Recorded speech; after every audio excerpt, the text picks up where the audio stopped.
एमालेको उम्मेद्वार नै राष्ट्रपति हुने एमाले अध्यक्ष केपी शर्मा ओलीको दाबी। राष्ट्रपति राष्ट्रिय सहमतिका आधारमा चयन गर्नुपर्ने नेता शर्माको भनाई।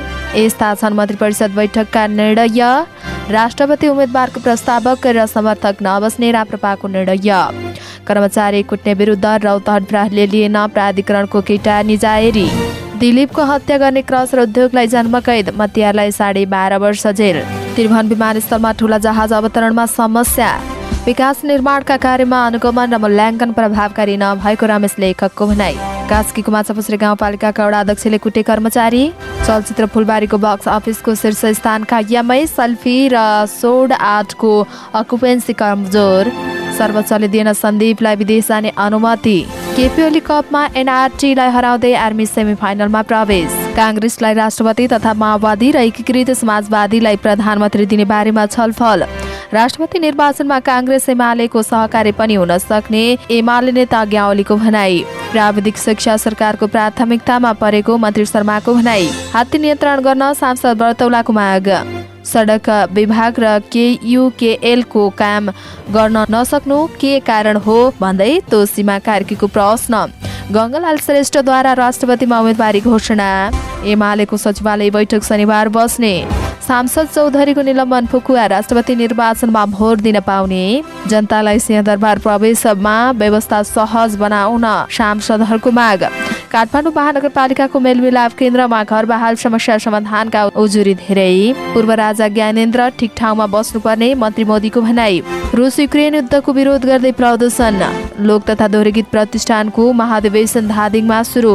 कबड्डी 5 निर्माण हुने र युक्रेनमा आक्रमणको सुरु गरेको 1 वर्ष पुरा। हात हतियार उत्पादन बढाउने रुसको तयारी। नमस्कार, अनलाइन समाचारमा यहाँलाई हार्दिक स्वागत छ। आज मिति 2079 साल फागुन महिनाको 13 गते शनिबार। आज पनि हामी उपस्थित भइसकेका छौँ देशभर कहाँ के भयो सम्पूर्ण जानकारी लिएर। हाम्रो भिडियोलाई अन्तिमसम्म हेर्नुहोला। अनि कस्तो लाग्छ त्यस्तै सल्लाह सुझाव अनि प्रतिक्रिया तल कमेन्ट बक्समा कमेन्ट गर्न सक्नुहुनेछ। अब समाचार विस्तारमा। नेकपा एमालेका अध्यक्ष केपी शर्मा ओलीले नेकपा एमालेको उम्मेद्वार नै राष्ट्रपति हुने दावी गर्नुभएको छ। शुक्रबार प्रतिनिधि सभाको बैठकबाट बाहिरिने क्रममा संसद भवन परिसरमा सञ्चारकर्मीसँग कुरा गर्दै उहाँले यस्तो दावी गर्नुभएको हो। अध्यक्ष ओलीले राष्ट्रपति एमालेकै हुने हो, पुस 10 गते नै भइसकेको उल्लेख गर्नुभयो। उहाँले पछिल्ला घटनाक्रम बारेमा आफूलाई थाहा नभएको बताउनुभयो। उहाँले भन्नुभयो, राष्ट्रपति एमालेको हुन्छ भन्ने कुरा त हामीले पुस 10 मा नै भनेका थियौँ। अरू घटनाक्रम हामीलाई थाहा छैन। प्रतिनिधि सभाको बैठक अगाडि नेकपा माओवादी केन्द्र, एकीकृत समाजवादी, नेपाली काङ्ग्रेस र जनता समाजवादी पार्टी नेपालको बैठक बसेको थियो। सत्तारूढ नेकपा माओवादी केन्द्रका उपमहासचिव जनार्दन शर्माले राष्ट्रपति चयनका लागि दलहरूबीच भइरहेको छलफलप्रति असन्तुष्ट व्यक्त गर्नुभएको छ। पूर्व अर्थमन्त्री समेत रहनुभएका उपमहासचिव शर्माले सेरोमोनियल राष्ट्रपतिलाई कार्यकारी जस्तै गरेर छलफल अगाडि बढाउनु दुःखद भएको बताउनु भएको हो।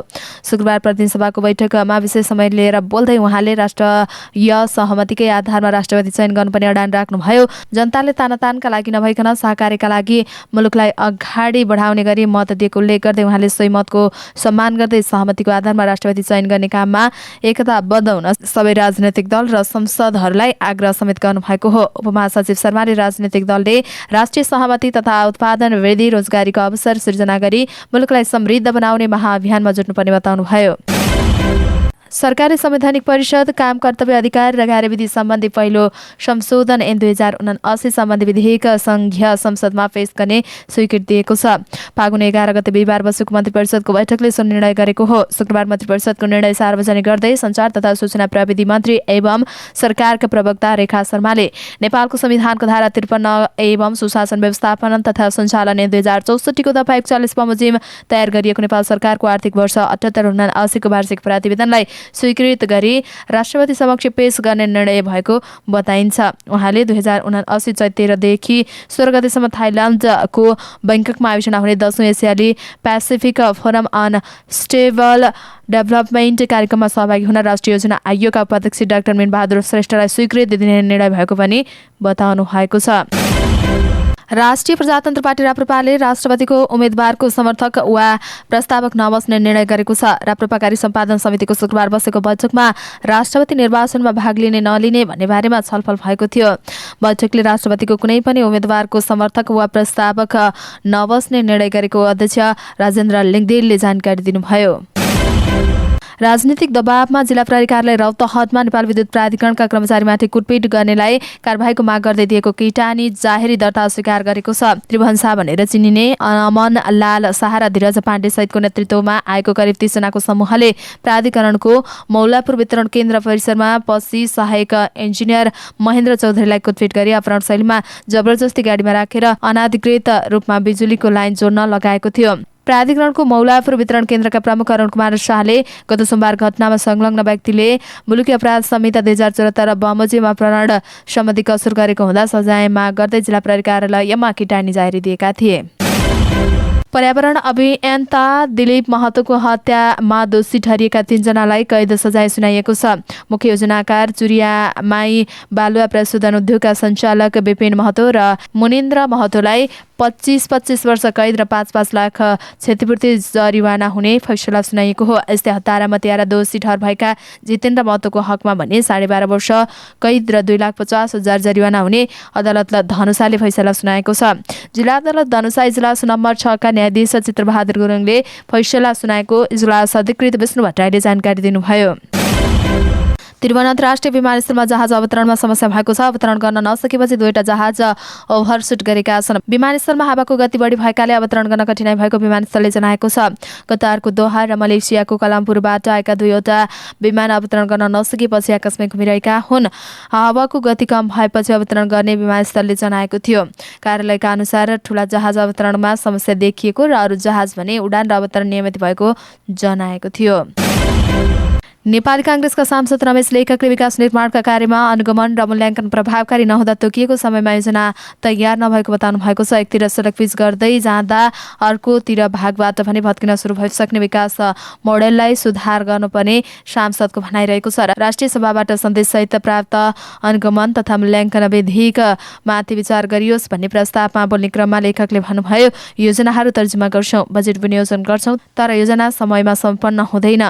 अनुगमन तथा मूल्याङ्कनको कार्य प्रभावकारी हुन नसकेको उहाँले संसदमा सुनाउनुभयो। राज्यको अपशब्द समयको दुरुपयोग हुन नदिन मूल्याङ्कन र अनुगमन जरुरी छ, उहाँको भनाइ छ। कास्कीको माछापुछ्री गाउँपालिका 8 का वडाध्यक्ष रामबहादुर गुरुङले कर्मचारीमाथि हातपात गरेका छन्। उनको कुटपिटबाट असिस्टेन्ट सब इन्जिनियर लक्ष्मण जीसी घाइते भएको जनाइएको छ। उनको नाकमा चोट लागेको छ। शुक्रबार बिहान गाउँपालिकाको होमस्टे लागत तयार पार्ने विषयमा विवाद हुँदा गुरुङले असिस्टेन्ट सब इन्जिनियर लक्ष्मण जीसीमाथि हातपात गरेका हुन्। असिस्टेन्ट र सब इन्जिनियर जीसीले वडाध्यक्ष गुरुङबाट सुरक्षा भएको भन्दै जिल्ला प्रहरी कार्यालय कास्कीमा सुरक्षा माग गर्दै उजुरी दिएका छन्। वडाध्यक्षलाई आवश्यक कारबाही गर्न पनि उनले माग गरेका छन्। नेपाली फिल्म फुलबारी दोस्रो शुक्रबार पनि घरेलु बक्स अफिसमा शीर्ष स्थानमा देखिएको छ। शुक्रबार रिलिज भएको 2 विदेशी फिल्म बलिउड सेल्फी र जापानको सोर्ड आर्ट भन्दा विभिन्न कार्यक्रम स्टार फिल्म अकुपेन्सी को आधारमा अगाडि देखिएको हो। शुक्रबार देशव्यापी रूपमा फुलबारीको अकुपेन्सी 50% हाराहारी रहँदा सेल्फीको अकुपेन्सी 20% पनि नभएको जनाइएको थियो। सोल्ड आर्ट केओभेक्स सहितका सीमित मल्टिप्लेक्समा रिलिज भए पनि यसको अकुपेन्सी 2 अङ्क पनि छैन। पहिलो साता उत्कृष्ट कमाइ गरेको फुलबारीले सकारात्मक ओल्ड अफ माउथको मद्दतमा दोस्रो शुक्रबार बक्स अफिसमा शीर्ष स्थान बनाएको थियो। पहिलो साता रामबाबु गुरुङ निर्देशित फिल्मले देशव्यापी 3 करोडको हाराहारीमा ग्रस कलेक्सन गरेको वितरण गोविन्द साई उपलब्ध गराएको निर्माताले औपचारिक रूपमा कमाइ बारेमा सार्वजनिक गरेका थिए। सर्वोच्च अदालतले सन्दीप लामिछानेलाई वैदेशिक भ्रमणमा जान अनुमति दिएन। साथै अर्को मुद्दालाई पनि साथमा राखेर आइतबार नै पेशी गर्न आदेश दिएको जनाइएको छ। क्रिकेटर लामिछाने विरुद्ध नाबालिग बलात्कारको मुद्दा जिल्ला अदालत काठमाडौँमा विचाराधीन छ। त्यो मुद्दामा जिल्ला अदालतले सन्दीपको पूर्वपक्षका लागि थुनामा पठाएको थियो। त्यस विरुद्ध लामिछानेले गरेको निवेदनमा उच्च अदालत पाटनले 28 पुसमा उपत्यका छाड्न नपाइने, विदेश जान नपाइने जस्ता शर्तसहित 20 लाख दरौटीमा छाड्न आदेश दिएको थियो। दरौटीमा छुटेपछि क्रिकेट संघले उनलाई निलम्बन हटाएर राष्ट्रिय टिममा राखेको हो। उनले लिग 2 अन्तर्गत काठमाडौँमा भएको स्कटल्यान्ड र नामिबिया विरुद्धको त्रिकोणात्मक श्रृङ्खला खेलेका छन्। लगत्तै नेपाली युएमा अर्को श्रृङ्खला खेल्दैछ। यसका लागि सन्दीपले विदेश जान अनुमति माग गर्दै सर्वोच्चमा निवेदन दिएका थिए। विभागीय टोली Tribhuvan army club KP Oli cup राष्ट्रिय च्याम्पियनसिप फुटबलको सेमिफाइनलमा पुगेको छ। एन्फा कम्प्लेक्समा न्युरोड टिम एनआरटीलाई पेनाल्टी सुटआउटमा 5-4 को गोलले हराउँदै आर्मी अन्तिम चरणमा पुगेको हो। निर्धारित 90 मिनेटमा 1-1 गोलको बराबरी भएपछि खेल पेनाल्टीमा गएको थियो। अब आर्मीले सेमिफाइनलमा 7 दुबाटो युथ क्लबसँग खेल्नेछ। राष्ट्रिय युवा सङ्घ नेपालले आयोजना गरेको प्रतियोगितामा 8 टोलीको सहभाग रहेको छ। प्रतियोगिताको विजेताले उपाधि सहित 10 लाख तथा उपविजेताले 5 लाख रुपियाँ नगद प्राप्त गर्ने आयोजकले जनाएको छ। 4 दलबीच काङ्ग्रेसलाई राष्ट्रपति र माओवादी र एकीकृत समाजवादीलाई प्रधानमन्त्री दिएर शक्ति बाँडफाँड गर्ने बारेमा छलफल भएको छ। प्रधानमन्त्री निवास बालुवाटारमा नेपाली काङ्ग्रेस, नेकपा माओवादी केन्द्र, जनता समाजवादी पार्टी जसपा र एकीकृत समाजवादी बीच सत्ता समीकरण र बाँडफाँड विषयमा छलफल भएको हो। बैठकमा चुनाव अगाडिको 5 दलीय गठबन्धन बेउतार्नेदेखि राष्ट्रपति, उपराष्ट्रपति र प्रधानमन्त्रीका बारेमा विषयमा समेत प्रवेश गरेर छलफल भएको थियो। बैठकमा प्रधानमन्त्री पद 4 वर्ष माओवादीलाई र 1 वर्ष एकीकृत समाजवादीलाई तथा उपराष्ट्रपति पद जसपाले लिने बारेमा कुराकानी भएको छ। यस विषयमा छलफल मात्रै भएको र निर्णय हुन बाँकी रहेको नेताहरूको भनाइ छ। पुनः बैठक फेरि बस्ने र 4 दलको शीर्ष नेताहरूबीच छलफल हुने जनाइएको छ। त्यसअगाडि आफ्ना दलभित्र छलफल गर्ने नेताहरूको तयारी छ। नेकपा एमालेका उपमहासचिव प्रदीप ग्यावालीले राष्ट्रपति निर्वाचनमा काङ्ग्रेस र एमालेको सहकारी हुन सक्ने बताउनु भएको छ। 5 थरको फिदिम पुग्नुभएका ग्यावालीले शुक्रबार बिहान पत्रकारसँग कुरा गर्दै यस्तो बताउनु भएको हो। मुलुकमा स्थिर र बहुराजनैतिक चलखेल रोक्नका लागि मुलुकका प्रमुख दलबीच सहकार्य अपरिहार्य हुने चर्चा गर्दै ग्यावालीले काङ्ग्रेस सकारात्मक भए संसदमा आएर राष्ट्रपति निर्वाचनमा सहकारी हुने सम्भावना यथावत रहेको बताउनुभयो। राष्ट्रपति निर्वाचनका सन्दर्भमा नेकपा माओवादी केन्द्रका अध्यक्ष पुष्पकमल दाहाल प्रचण्डले बाटो बिराएको ग्यावालीको आरोप रहेको थियो। काङ्ग्रेस माओवादी बीचको तत्कालीन गठबन्धनमा भएको सहमति अनुसार काङ्ग्रेसले पहिलो कार्यकालमा प्रधानमन्त्री दिन तत्पर नभएपछि एमालेले उद्धार गरेको र प्रधानमन्त्री बनाएको दाहालले सहमति विपरीत एमालेलाई राष्ट्रपति पदमा अस्वीकार गरेकोमा आफूहरू सशङ्कित भएको उहाँको भनाइ छ। मङ्सिर 4 गते सम्पन्न प्रदेश र प्रतिनिधि सभाको निर्वाचनको परिणाम आए लगत्तै एमालेले औपचारिक रूपमा काङ्ग्रेससँग देशको हितका पक्षमा छलफल गर्न चाहे पनि काङ्ग्रेस नेताहरूले अस्वीकार गर्दा माओवादीलाई साथ दिएको उहाँको भनाइ छ। सञ्चार तथा सूचना प्रविधि मन्त्री रेखा शर्माले प्राविधिक शिक्षा सरकारको प्राथमिकता रहेको बताउनु भएको छ। प्राविधिक शिक्षा तथा व्यावसायिक तालिम परिषद सिटिभिटीको 35औं वार्षिक उत्सवको शुक्रबार उद्घाटन गर्दै उहाँले सरकारले बजेटको समेत प्राविधिक शिक्षाका लागि प्राथमिकता दिएको बताउनु भयो।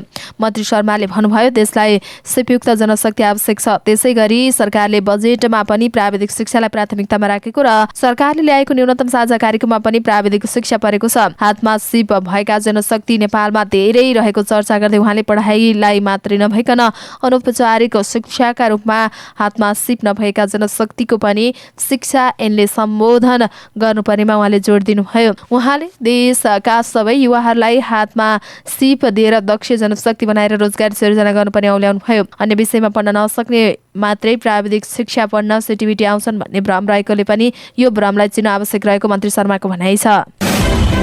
नेकपा एमालेका सांसद महेश बर्तौलाले मकवानपुरको मनहरियामा एम गज नामक हात्तीले स्थानीयलाई दुःख दिएको भन्दै सरकारको ध्यान आकर्षण गराउनु भएको छ। शुक्रबार प्रतिनिधि सभाको बैठकमा बोल्दै उहाँले हात्ती नियन्त्रण गर्न माग गर्नुभएको हो। सांसद बर्तौलाका अनुसार उक्त हात्तीको आक्रमणबाट मनहरीका 64 वर्षका राधा अधिकारीको मृत्यु भएको छ। हात्तीले स्थानीय बालीमा नोक्सानी पुर्याउँदै आएको छ। हात्तीको आक्रमणमा पर्ने डरले विद्यार्थीहरू विद्यालय जान सकिरहेका छैनन्, तर राष्ट्रिय निकुञ्ज र वन कर्मचारीहरूले हात्ती नियन्त्रणका लागि पर्याप्त भूमिका निर्वाह नगरेको सांसद बर्तौलाले बताउनु भयो। अविलम्ब हात्ती नियन्त्रण गर्न र मृतकलाई क्षतिपूर्ति माग गर्दछु बर्तौलाले प्रतिनिधि सभाको बैठकमा भन्नुभएको छ।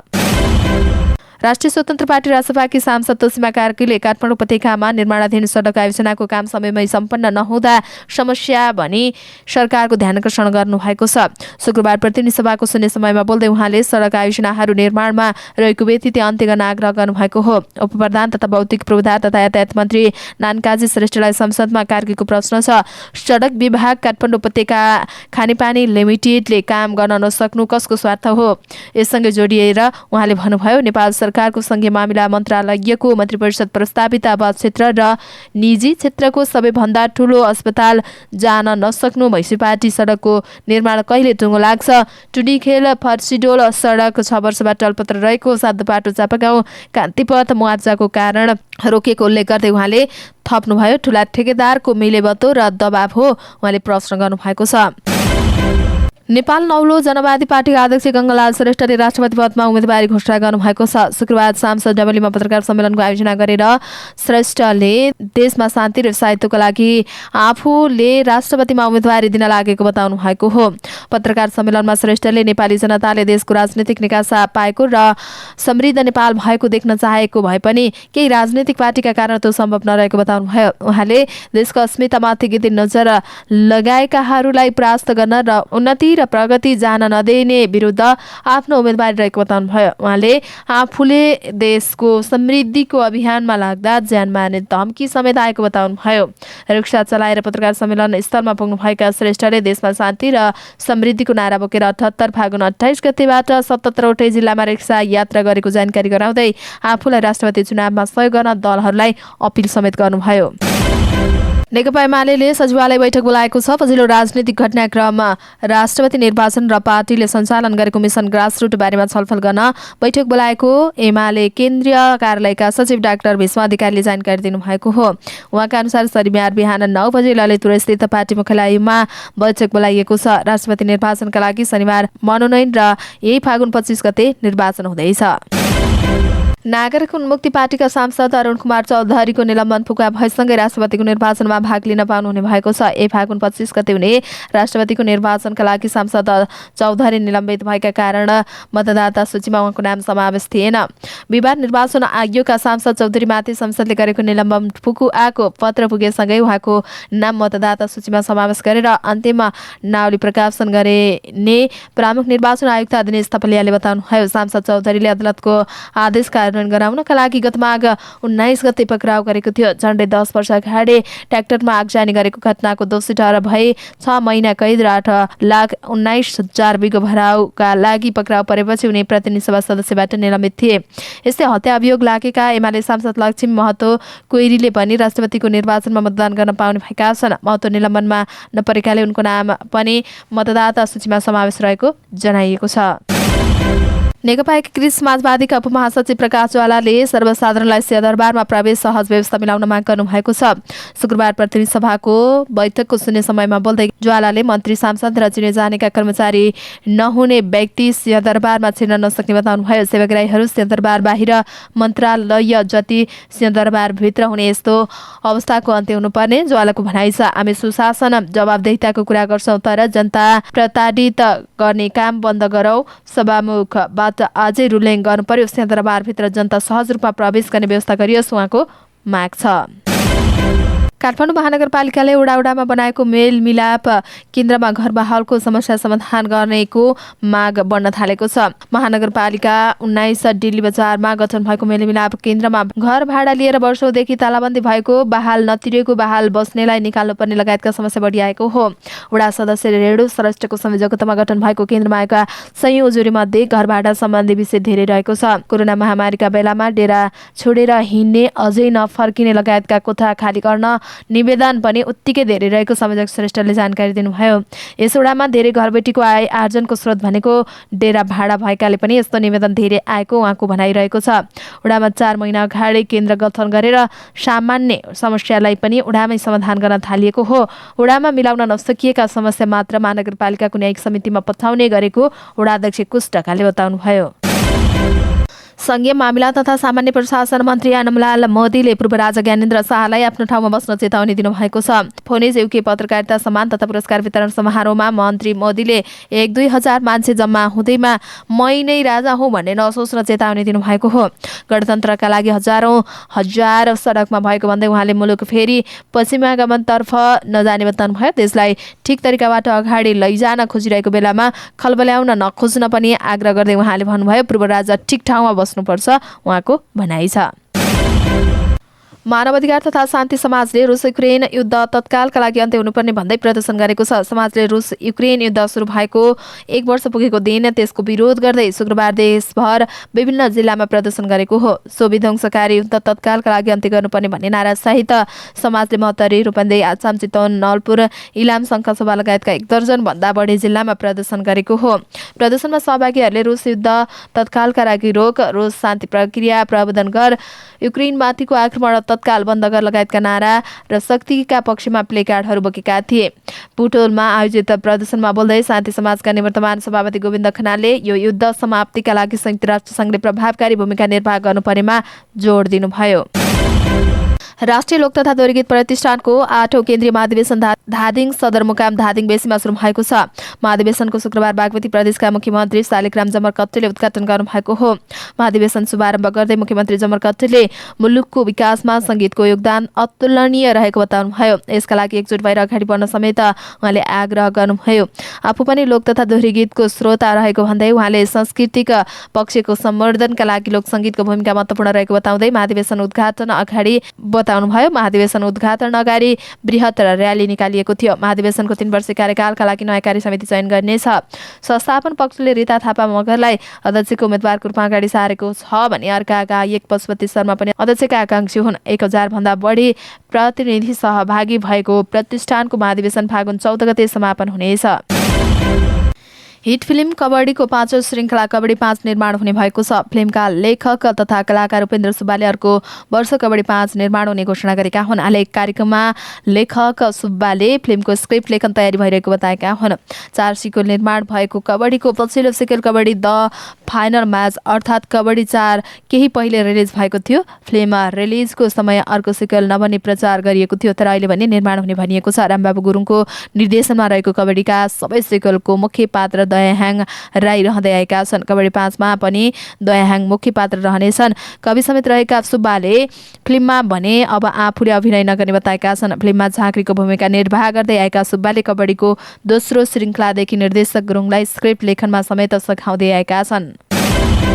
रुसले युक्रेनमा आक्रमण सुरु गरेको शुक्रबार 1 वर्ष पुरा भएको छ। रुसले गएको फेब्रुअरी 24 तारिकमा युक्रेनमा आक्रमण थालेको थियो। आक्रमणको वर्ष दिन पुगेको अवसरमा रुसी राष्ट्रपति भ्लादिमिर पुटिनले हतियार उत्पादन बचाउने वाचा गर्नुभएको छ। डिफेन्डर अफ द फादरल्यान्ड डेका अवसरमा जारी गरिएको भिडियो सम्बोधनमा राष्ट्रपति पुटिनले राष्ट्रकै सेनाबाट नै राष्ट्रको स्थायित्व विकास र भविष्यको सुनिश्चित हुने बताउनुभयो। राष्ट्रपति पुटिनले युक्रेन आक्रमणको विशेष सैन्य अभियान भन्दै बताउनु भएको छ। रुस युक्रेन बीच शान्ति स्थापनाका लागि निर्णयको पहल हुन सकेको छैन। दुई देशबीच युद्ध अझै लम्बिने सङ्केत देखिएको छ। युरोपेली सङ्घ सहित 7 देशको समूह G7 ले रुसमाथि नयाँ प्रतिबन्ध लगाउने भएको छ। संयुक्त राष्ट्र सङ्घ सुरक्षा परिषदका युक्रेनमा दिगो शान्तिका लागि मतदानको तयारी गरिरहेका बेलामा Canada, France, Germany, Italy, Japan, बेलायत, अमेरिका लगायतका सदस्य रहेको अन्तर सरकारी मञ्च G7 का मन्त्रीहरू नयाँ प्रतिबन्ध लगाउने निष्कर्षमा पुगेका छन्। हवस् त दर्शक महानुभावहरू, आजका मुख्य समाचारहरू यति नै। हामीले प्रस्तुत गरेका विषयहरूप्रति तपाईँको धारणा के छ तल कमेन्ट बक्समा कमेन्ट उल्लेख गर्नुहोला। साथै तपाईँलाई लागेका कुनै पनि विषय उठाइदिए हुन्थ्यो जस्तो लाग्छ अथवा कुनै विषयमा समाचार दिन छुटाएका छौँ भने तपाईँ हामीलाई हाम्रो फेसबुक पेजमा गएर मेसेज पनि गर्न सक्नुहुनेछ अथवा तल कमेन्ट बक्समा कमेन्ट पनि गर्न सक्नुहुनेछ। तपाईँको कमेन्टले हामीलाई काम गर्नका लागि अझै ठुलो ऊर्जा दिनेछ। हाम्रो मेहनतको लागि एउटा यो भिडियोमा लाइक र कमेन्ट अवश्य गरिदिनुहोला। अनि च्यानललाई सब्स्क्राइब गर्नुभएको छैन भने पनि सब्स्क्राइब गरेर अल नोटिफिकेसन अन गर्न नछुटाउनुहोला। हामी पल पलका अपडेट लिएर फेरि आउने नै छौँ। त्यतिन्जेल तपाईँको हरेक पल शुभ रहोस्। नमस्कार।